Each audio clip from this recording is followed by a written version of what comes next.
Isa na namang bagong brand ang pumasok sa Pilipinas, ang QJ Motors, na kilala sa mga binebenta ng mga big bikes. Pero ngayon, pinapakilala nila ang kanilang 125cc na classic pero affordable. Pag-usapan natin yan dito sa ating Moto Review.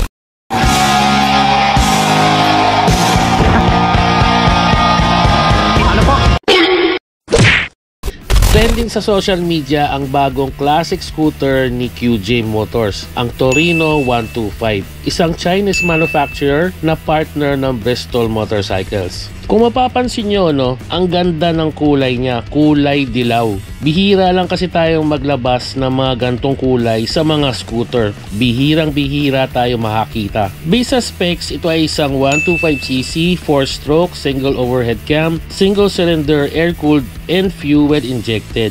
Kung mapapansin nyo, pwede siyang pang beginner or yung nagsisimula pa lang magmotor kasi swak ito sa height ng Pinoy with 750mm na seat height. Ground clearance of 135mm, weighing at 107 kg.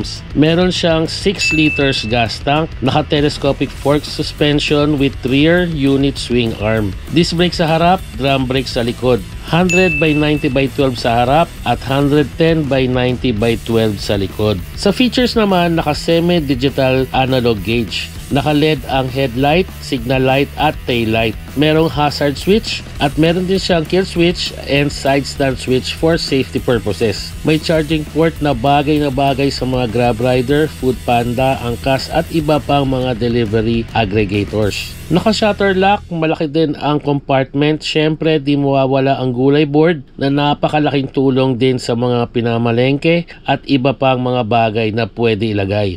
QJ Motor Torino 125 is worth 108,000 pesos pero discounted siya ng 88,000 pesos with 3 colors to choose from: yellow, white, and glossy black. Sa tingin nyo mga karatrat, worth it ba ang 88,000 pesos nyo dito sa Torino 125 Classic Scooter ng QJ Motors? Comment down below, huwag mahiya, para mabigyan natin ng tips at ideas ang ating mga moto viewers. Para sa mga updates ng ating moto review, please follow us on our Facebook page, Facebook Reels, YouTube Shorts, and YouTube channel, bastiboys.ph. At syempre, you can support me by sending stars para makagawa pa tayo ng mga moto review para mas marami pa tayong matulungan ng mga moto viewers. At para sa ating Rat Nation, para sa mga gustong magpa-wash out, comment down below na lang para ma-wash out ko po kayo sa susunod nating moto review. Maraming salamat po sa inyong pagtangkilik at pagsuporta. Ride safe, Rat Nation.